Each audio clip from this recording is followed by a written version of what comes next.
Welcome to Sports Talk with Steve Jones, the daily talk show with the voice of Penn State football and men's basketball. You never know what special guest may stop on by any given day.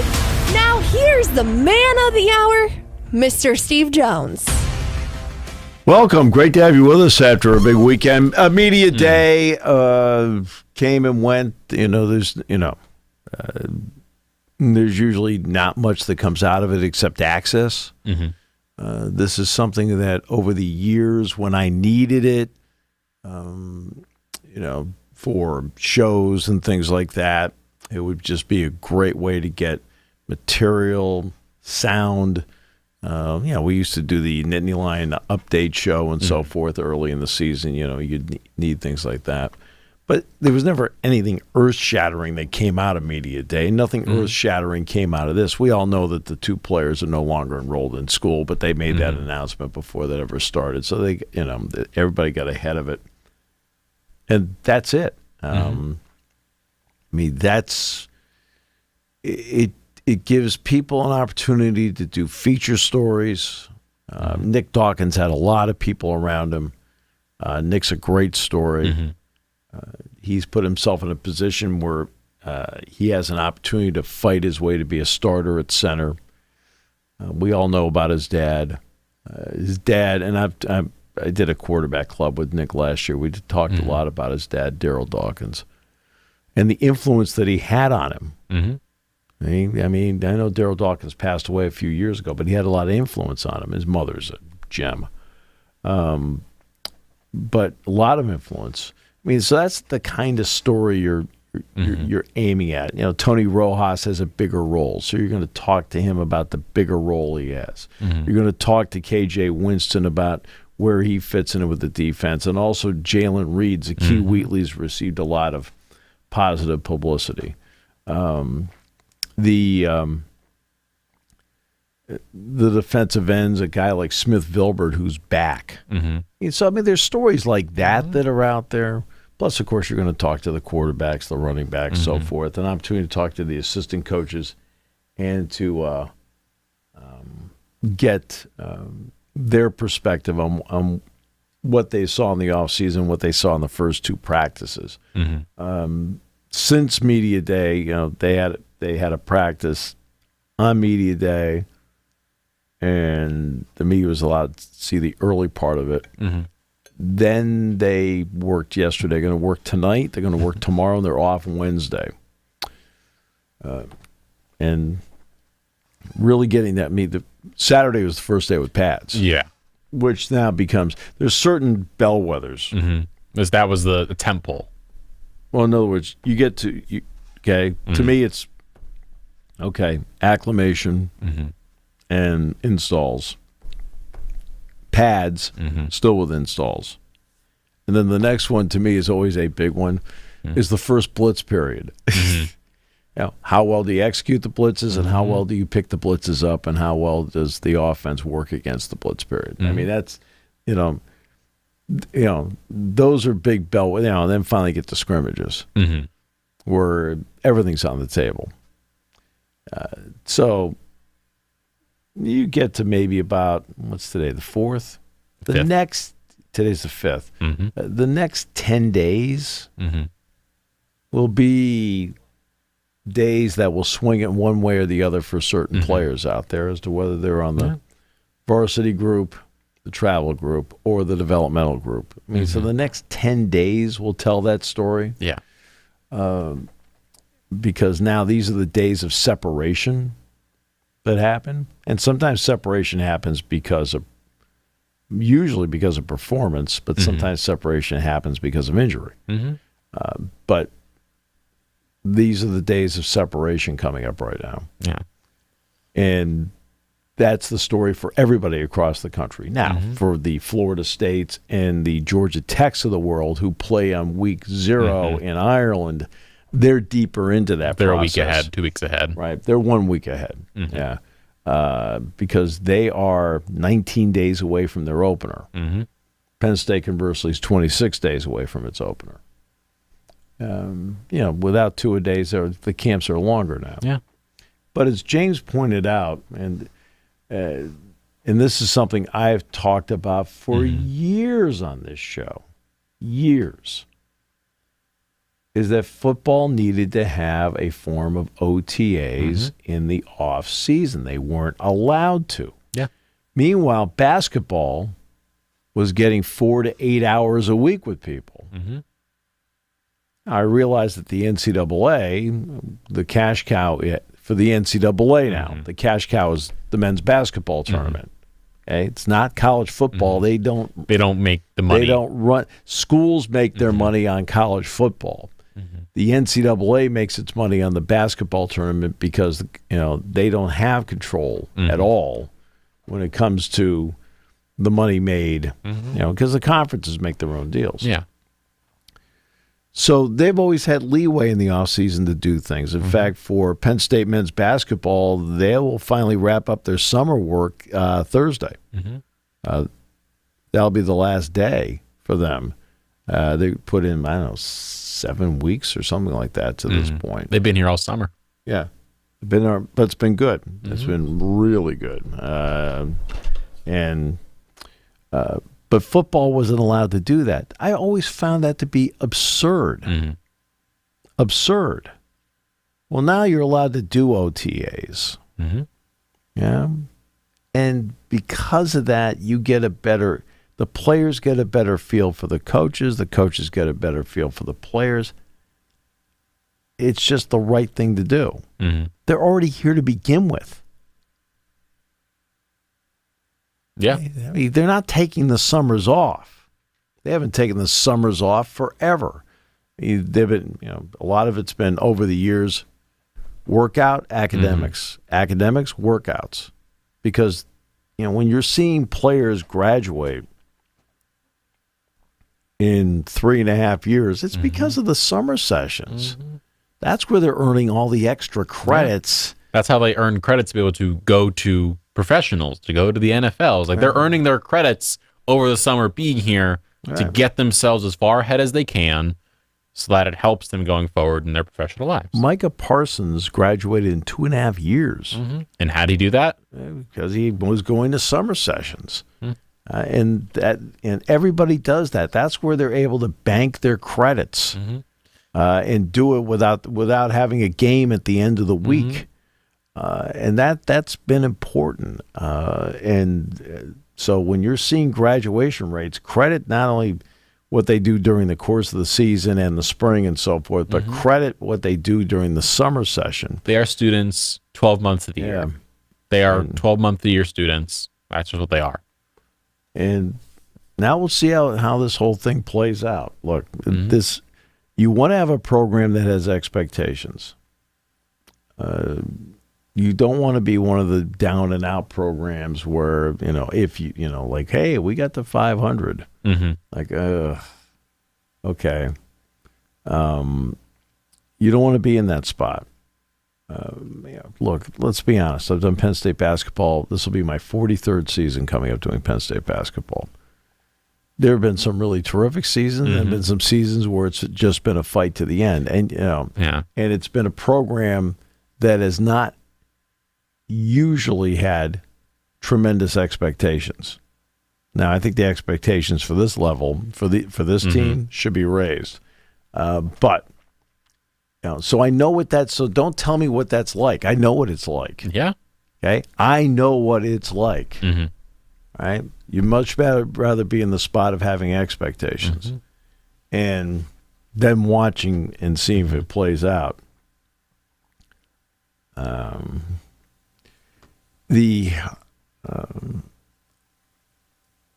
This team has a lot of talent. They have depth. What they need is consistency. And that's going to be the big part. And I'm talking about positive consistency. You don't want to be consistently bad. Yeah. Right? I'm talking about positive consistency. When you run consistently improving. When you run a pass drill, do you get a 100% rating on completions? Right? When you're, when you're going good on good and you're running, let's just pick an odd number, 17 plays. Is the result 9-8 one way or the other? where each side can take something good out of it, right? While also having some teaching moments. But that's the kind of consistency I'm talking about, where you're building as each week goes. And this is, and this is also a time where the concentration's on football and not the outside noise. And I don't mean the outside noise of expectations. I mean the outside noise of court cases, realignments, roster transfers, but roster limitations. Moving forward, $22 million and things like that. Now it's all about football, where you're getting in a camp and it's about football right now. Just like it's in a camp, it's all about soccer right now. You're in a camp, it's all about volleyball right now. The Big Ten volleyball media days are today in Chicago. It's all about your sport at the moment. It's not about the outside issues today. By the way, speaking of outside sports right now, I want to shout out some Penn State athletes who have won themselves some medals the past few days. Joe Kovacs threw himself 6th throw, chucked it, got himself a silver. That's a man right there. That's his 3rd consecutive silver, by the way. Because Ryan Krauser is an all-time great. And so he threw himself into a gold. Joe Kovacs got himself a silver yet again. Steven Edorosik got himself a 2nd bronze on the pommel horse. Yes. So he's now got 2 bronzes coming home with that. We love to see that. And there are a bunch more athletes over the next few weeks competing, over the next week at least. I know Alexis Holmes is going to start her journey today. She, by the way, went to school in my hometown of Cheshire, Connecticut. She went to Cheshire Academy. So I have a connection there. So we love to see it, all the athletes competing. We have one more week of the games going on, one more week of Simone Biles' greatness, or she wrapped up today, and it'll be fun. I believe currently as things stand, we are 2 behind in the gold category. We drew yesterday after Noah Lyles won by 5 1/1000ths of a second over Kashane Thompson in the 100-meter sprint, which was, by the way, one of the greatest.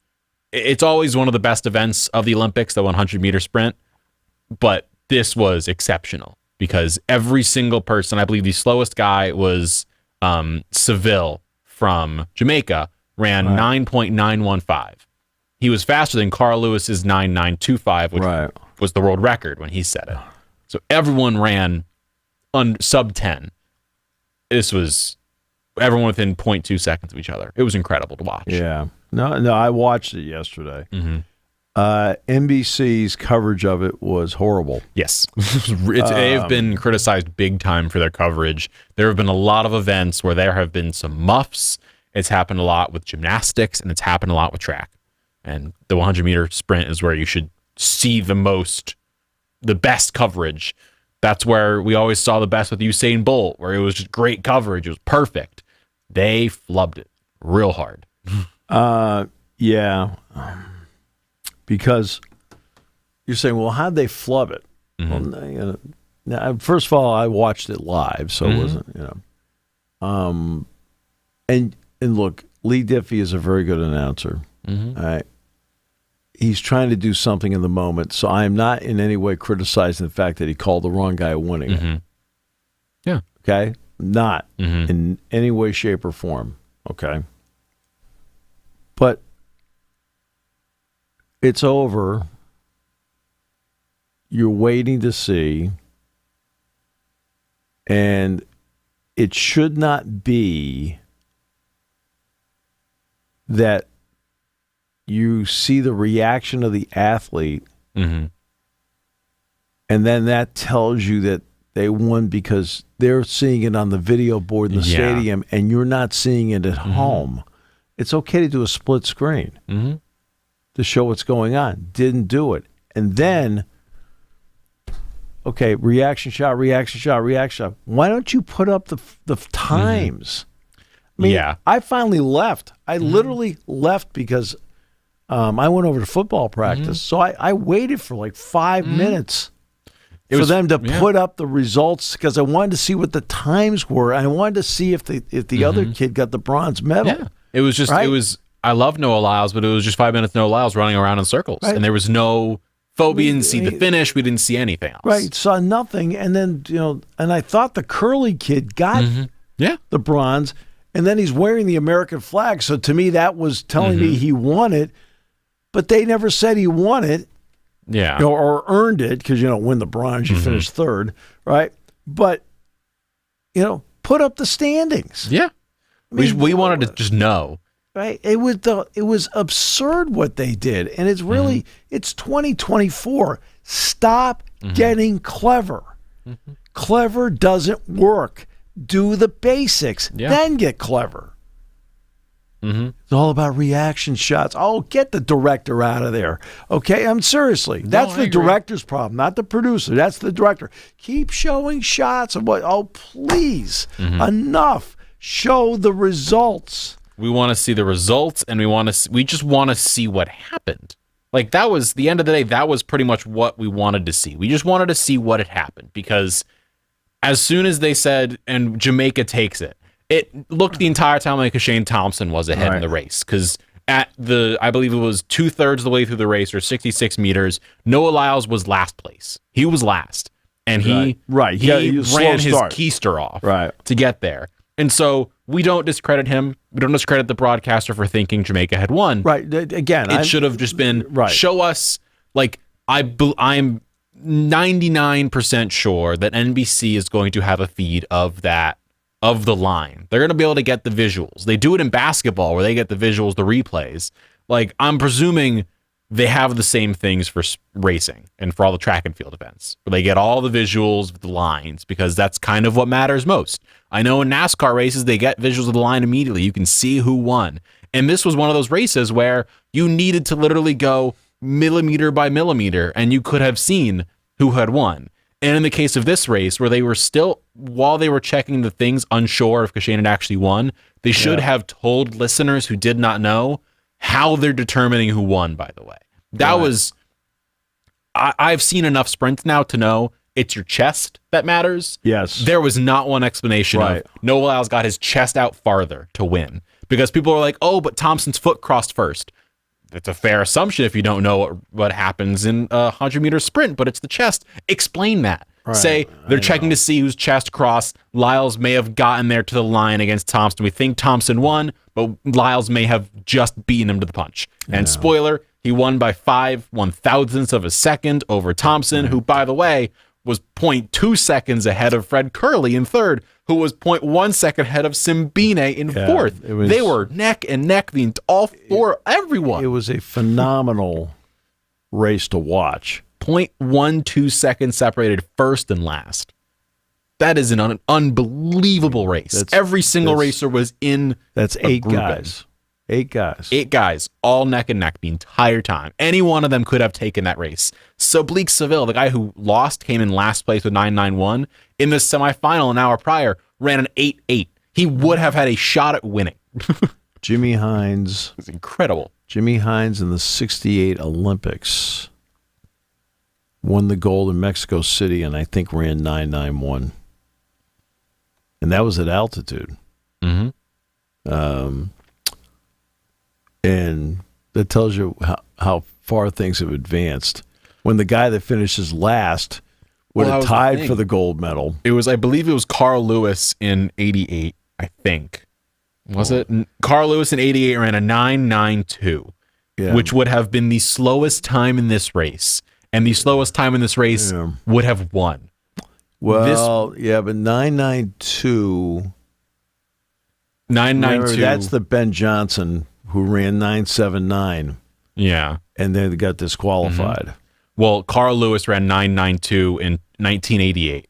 That would have come last place in this race. Right. And, like, everyone of course, there's no Usain Bolt in this race. And everyone's like, we missed Bolt, whatever. This was incredible. Yeah. Like, there is no better race to watch than the 100-meter sprint is probably the greatest 10 seconds of sport you can have, where it is 10 seconds of just sprinting their tails off. Yeah. And the fact that the guy who came in last if you had taken his race from the one prior, when he turned the gas off at the end, he could have won the race. Every single person here could have won. The guy who came in 5th, Lamont Marcel Jacobs, was the reigning Olympic champion. Yeah. Kenny Bednarek, Kung Fu Kenny, who came in 7th, by the way.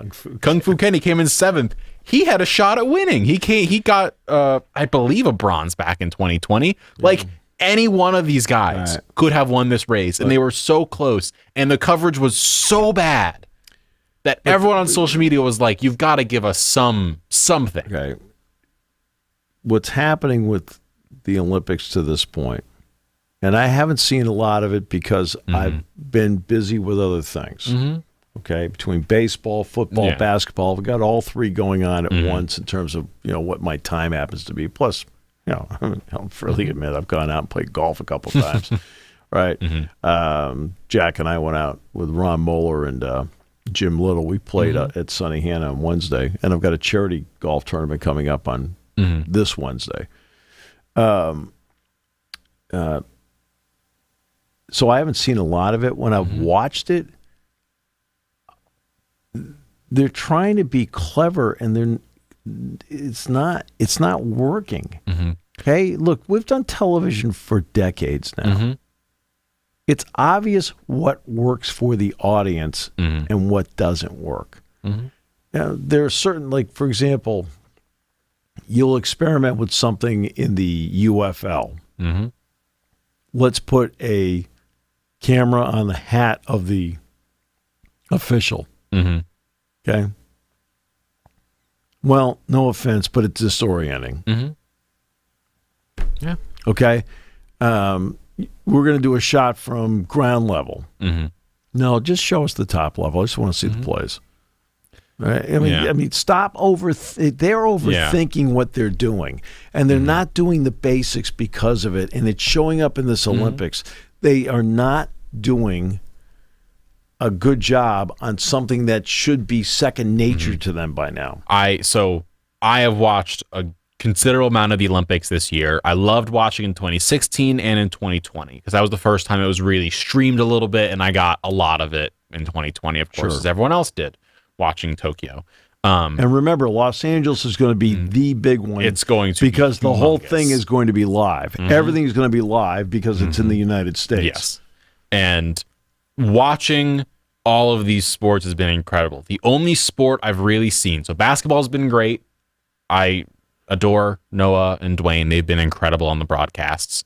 The only other sport where it's been consistently good has been swimming. Swimming has been incredible. Dan Hicks and Roddy Gaines have done this, but they've done it for forever together. And guess what?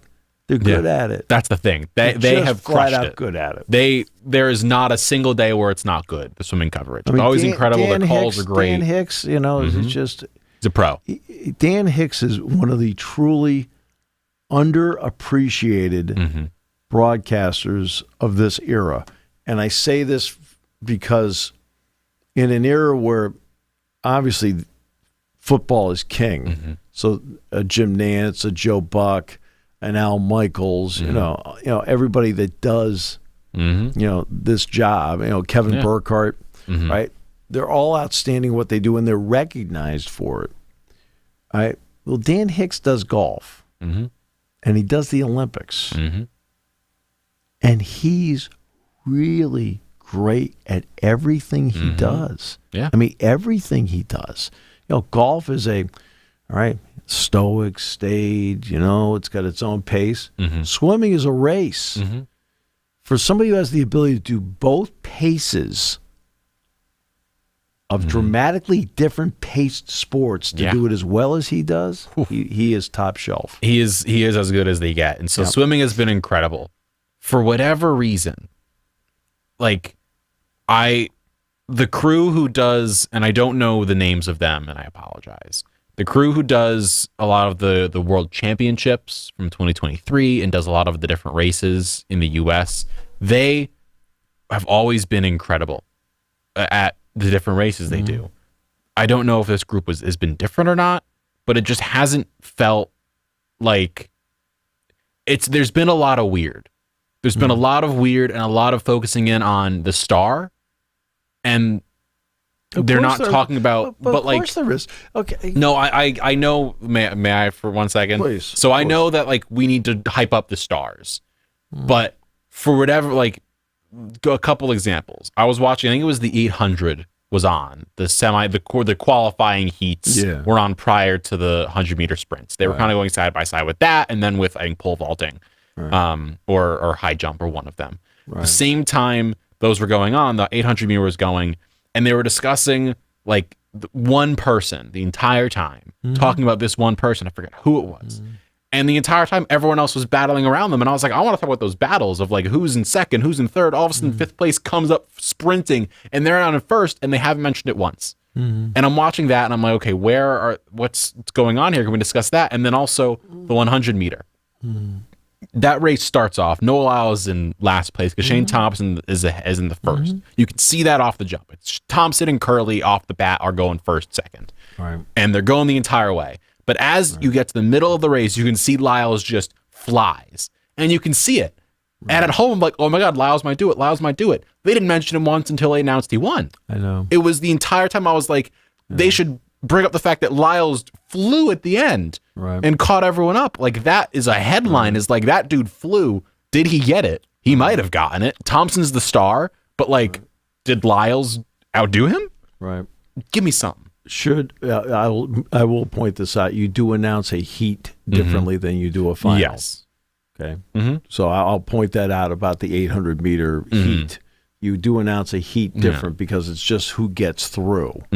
Now, did that person coming up knock somebody else out by what they were doing, or just it didn't really matter? But that was the thing. There was someone who was in first, and then all of a sudden 2 sprinters passed. They were like, "Oh, this person running a good race," and they were in fourth. And at that point, fourth doesn't get you anything. You have to get top 2 to qualify for the next heats. And I was like, they're not discussing the fact that 2 people are ahead of this person and are going to qualify. And this now person is in the last possible spot if they get lucky with times to get in, and they have not once mentioned who's now ahead of them at all. None of it. I mean, they've been able to get lucky with the Nedarosic story. Stephen gave them great, because the men's gymnastics team had not won in 16 years of any medal. And so then he comes through and gets the pommel horse. They've been extremely fortunate with Simone Biles because in 2021 at Tokyo, we all know what happened to her. And so now she comes through big on the marquee sport ratings-wise, where that's where you earn your money is women's gymnastics, just like women's figure skating in the Winter Olympics. And she came through huge, as did the others. Jordan Childs did well. Suni Lee did well. But Simone Biles is the star. Well, the star came up big. Sha'Carri Richardson did not. She finished second. She got a silver medal. See, and they spend so much time building up. You're like, okay. I mean, Katie Ledecky ended up having a great Olympics. Right? But the first race she swam in, she got blown away. And that's the thing. Just quick note. She got blown out. The U.S. swimming this year, the men have been bad. I mean, they struggled. The men have won one singular individual award, and I believe one team award, I think. Because it was Bobby Fink, on the final day in the final event, won an individual medal for the men. Or gold. Crazy. And he's 31, I think. So he'd won team competitions, but not individually. So, they've had some things happen. Now, the Scotty Scheffler golf thing. It's good. Okay. I mean, John Rahm has this thing locked up, and Scheffler's way back. He's 4 back. And he shoots 62 in the final round and then gets really emotional on the stand. Novak Djokovic, not an American. But he's an American name. but beats Alcaraz in a final that the U.S. Open is hoping that they have. That's a straight up, and every tournament you want that to be the final. That's what you want. You want Djokovic and Alcaraz. That's what I want. Right? And he won 7-6, 7-6 in tiebreakers. The Lady Lion basketball non-conference schedule is now out. Who do the Lady Lions have? So they will open on Monday the 4th. You're allowed to open on Monday the 4th this year, which I think I've mentioned several times. They've got Bucknell at home. Then on Thursday the 7th, they have Canisius. Sunday the 10th, they will have Duquesne. Okay. 14th, which is a Thursday, they'll have Niagara. Okay. For Steve Jones, that's good news because the 15th is that Virginia Tech game in Baltimore. I needed Joe Putnam to do that game. He can do it. Well, there you go. Perfect. And then 18th. 18th is Monmouth. The 27th of November. Day prior to Thanksgiving. Yes, they'll have Drexel at home. Monday, December 2nd, St. John's at home. Wednesday, the 11th of December, they have Providence, and then they have Kansas on December 15th. They're on 2 at Island and 2 Kansas. Right. So that's what they have. So they have 7 home games and 2 road games. So what does that tell us about their schedule for this? Well, they also have a tournament, too. Yeah. Okay. So they've got to play a tournament. And if you see Joe Putnam with his toes in the sand, it's a good time. I'll get back to you on that.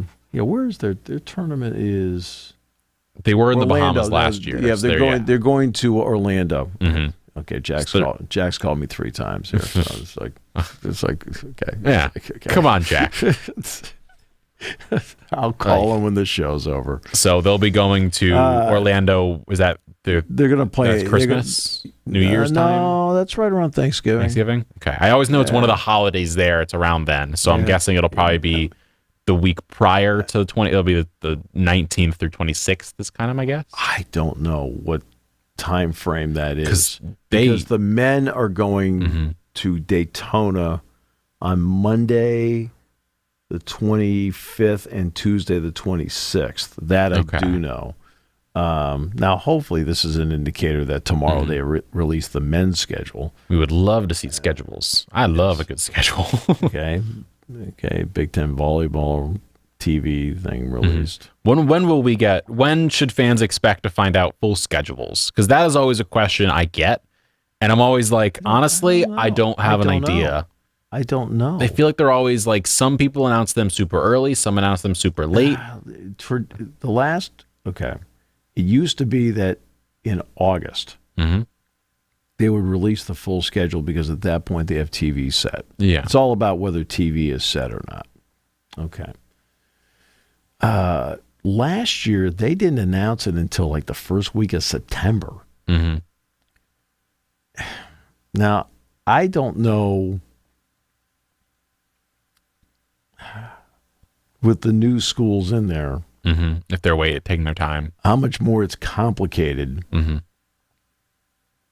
what they're doing schedule-wise. I don't know. I presume we'll have to know by the start of September. Is that a fair assumption? Of 2 months out from the season, we kind of have to know? Yeah, well, because fans will want to travel to games. Well, not to travel, just to go to your games. Yeah, they want to know what the schedule is. In other words, Oregon and Washington, for example, let's just take that.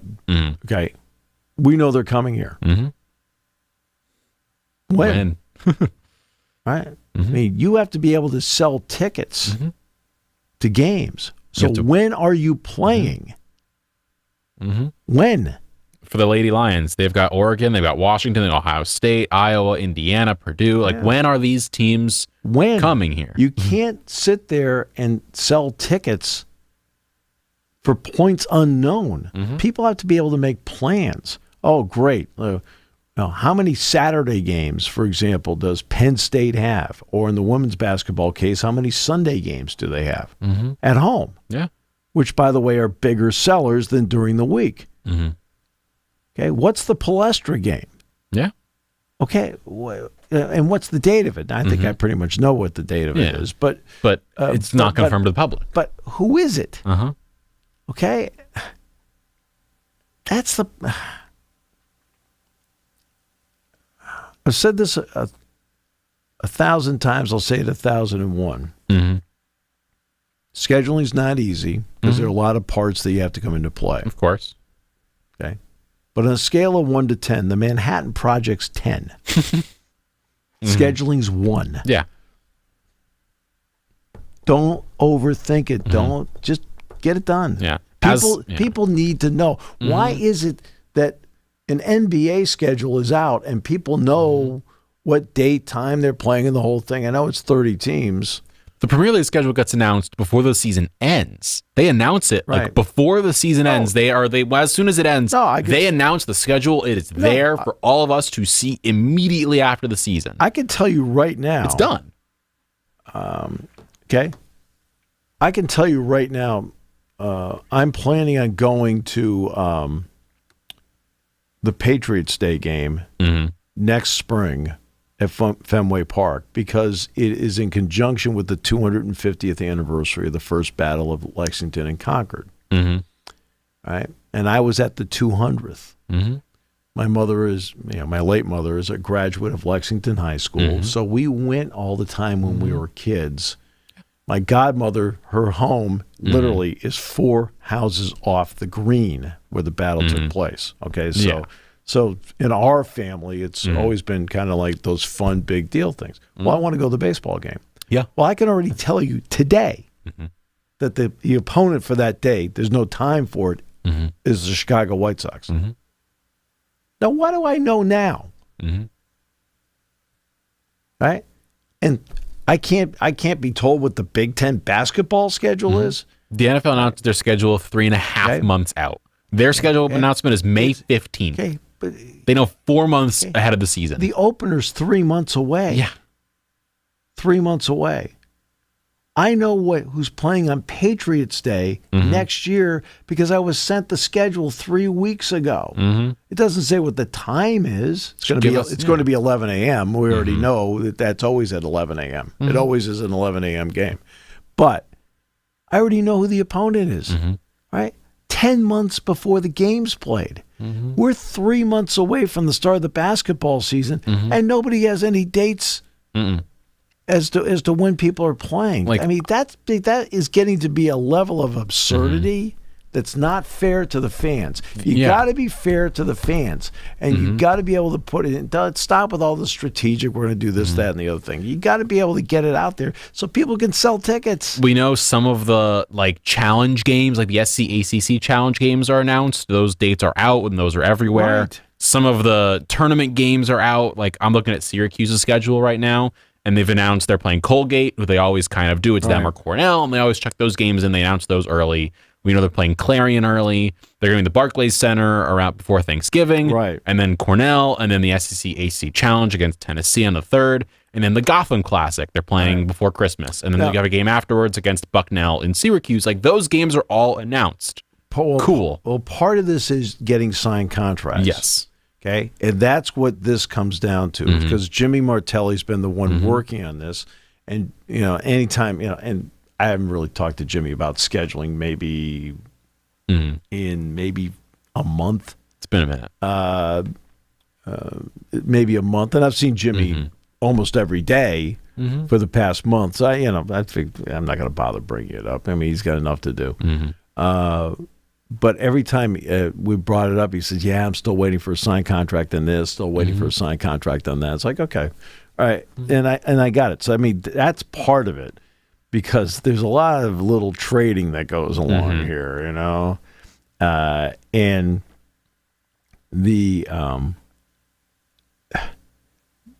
when I mean that, I'm talking about you have some smaller schools, for example, that will sit there and say, hey, we're going to offer you, just to pick round numbers, we're going to offer you $50,000 to come here. Hey, great. And they send the contract doesn't come back. Well, it turned out the X school offered us $70,000 for the same date. Oh, okay. You run into stuff like that.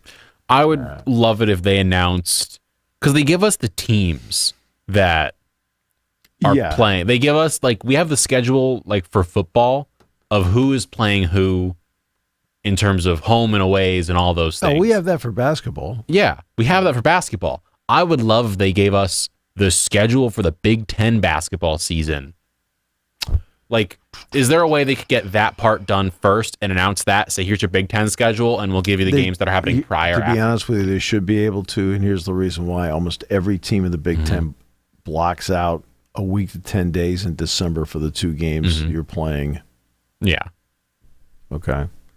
I know what the Big Ten did, though, is they sent out a survey to the schools on scheduling. Mm-hmm. And one of the questions was, Mm-hmm.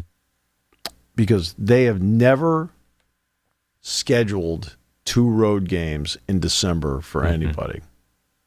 They haven't done it yet. Yeah. Okay. Keyword yet. It's always, sometimes it's only been a game. Mm-hmm. For example, last year Northwestern only played a game in December. They did not play a second December game. So they played 19 games after the start of the schedule startup, which last year was January 4th when it started up again. Sounds right. I think Michigan State one year only had a game. Penn State's always had a home and away. They played Maryland last year and then Ohio State. Right. Those are their 2. Right.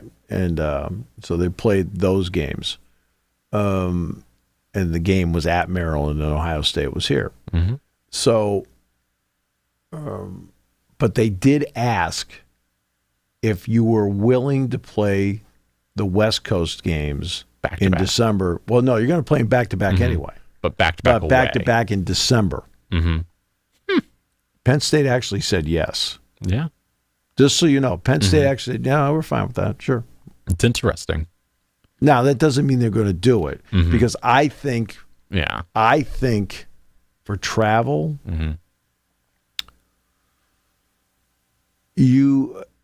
I can see them, since they're already locked in home and aways, I wouldn't be surprised if they have USC and UCLA and Oregon and Washington playing each other to start. Get the first sets of games done. Yeah, and not a lot of travel involved at that point. Who knows? I don't, because a lot of question marks. So we'll say. But I'm saying, but that was a question that was asked, and Penn State was like, "Yeah, we'll do it." Yeah. I mean, here's the idea. Let's just get it out of the way. Right. Just get it done. Right. Get them out the way. Get them out in December. That way you don't have to spend $1 billion on West Coast travel. Now, Dick and I would rather see it done in January, February. I was going to say, would you rather go to California in December? For Dick, Santa Anita doesn't open until January 1st. So at least at minimum January 2nd, give Dick a day or two. Give him a little time. Dick Girardi, analyst. I'll tell you right now, that would be... Mike and I have talked about a couple of ideas dealing with that. Would you rather go? I mean, Mike and I have talked. Mike and I have talked about a couple of ideas surrounding that trip. So we'll see how it plays out. But I'm just comparing to last year. Would you rather go to California January 4th or Michigan State January 4th? I'd rather not go back to Michigan State January 4th purely because I don't want to have to drive back again. Yeah, that was not easy for you. It was, you know what? I had a great trip back. I drove through places I never thought I'd ever be in my life. Right. I will never be ever going back to Toledo, Ohio ever again. No. But I can say I went through Toledo, Ohio. Right. So, you know what? I went through there. I drove through, what's it called? Ann Arbor? I did a game in Toledo, so... It's a city. It's a pretty big city, as a matter of fact. It was a decent size, yeah. But I will never be back there, hopefully, in my life. Knock on wood. Yeah. Yeah. So questions remain about schedules. Hopefully we'll get them in the next month. Speaking of Michigan, by the way, some news came out. The NCAA's notice of allegations was obtained by ESPN, and it involves 7 members from the 2023 Michigan football program accused of violating NCAA rules. I'm presuming you've seen this. I'm stunned. Yeah. The draft states that Sharon Moore, the new head coach, could face a show cause penalty and possibly a suspension for allegedly deleting a thread of 52 text messages between him and Mr. former Michigan staff member, everyone's favorite person in the world, Connor Stalions, on October 2023, on the same day that media reports revealed Stalions was leading an effort to capture the play calling signals of future opponents, one of which was Penn State. The draft states the texts were later recovered via device imaging, and Moore subsequently produced them to enforcement staff. Moore is accused of committing a level 2 violation, which is not as severe as level 1, which is what Jim Harbaugh, Chris Partridge, Denard Robinson, and Connor Stalions are all accused of committing. Oh boy. It was a fun day yesterday, Steve. I always tell everybody, and this takes, I'd say, you can do this in 60 seconds, but I'll do it for you anyway. You can pick up. Let's get to the sign stealing part of it. Okay, you have people that are looking at a sideline, right, and can pick up like signs, right, from the press box during your game. Well, if you happen to pick up stuff that they're doing during your game, good for you. When a pitcher tips their pitches in baseball, you use that. It's cool. That's why in baseball, I've never understood why it was controversial that the guy at second base was stealing signs. That's your fault for being sloppy. Hide them. Okay, I'm not talking about the trash can thing with the Astros. I'm not talking about if I'm on that. second base and you're at bat and I see him put a 1 down, I'm going to put a 1 out to you. I mean, why do you think they go through all the sequencing the way they do? The way they change up signs with a guy in second. Now, with the cap, you don't have to do that anymore. It doesn't exist. But it's like Bobby Thompson's home run. They stole the sign. It's your fault for being sloppy. Yeah. Okay? Oh, no, they stole the sign. There was a 3-second span the batter had to see the signal from the... It's not his fault that he figured it out. It's your fault for being sloppy with it. Well, you're up in the press box and you're going through the sequencing and everything like that. You can figure things out. That's why I tell everybody, when you look at Michigan, look at the scores of the first quarter. Okay? Because that's where it comes into play. You haven't had time yet to figure out what the sequencing happens to be on signs. Okay? Just sitting there. Yeah. If you're going out with the distinct advantage, ask yourself why Michigan outscored their opponents by 101 points in the first quarter. Because guess what? They knew. They knew. All right. And they outscored their opponent 137-36 in the first quarter. Okay. Now, part of it is, let's give credit where credit's due. They're talented. Yeah. Okay? But when you add talent to advantage, because they faced other talented teams. Penn State's a talented team. Ohio State's a talented team. Alabama's a talent. Now, some of this stuff, Alabama and Washington don't really come into play because at that point, they were kind of, but they scouted Penn State, and Ohio State. They were scheduled to scout Penn State. So I'll just take those two as an example. They were scheduled to have Penn State scouted 5 times before they played. 5. Ohio State, you want to know what the number is of Ohio State? 8. Okay. But they also had scouting on Alabama and Georgia. The teams they thought they'd face. Yeah. They had scouting on Alabama and Georgia. Washington, no. They did not. No. Okay? They scouted the teams they knew would be there. Right. They picked a core group that were going to get multiple scouts. They had Georgia, I think, scouted 5 times. Makes now, sense. They never faced them. Right? That's what this comes down to. It comes down to the ability to get off to a start. Now, you're winning.